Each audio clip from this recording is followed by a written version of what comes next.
Apple CarPlay works seamlessly with your Mini. You need the optional equipment Apple CarPlay preparation, so you can present content from your iPhone in your vehicle.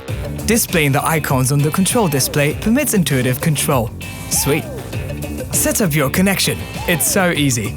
Go to My Mini, System Settings, Mobile Devices, and press Connect New Device for Apple CarPlay.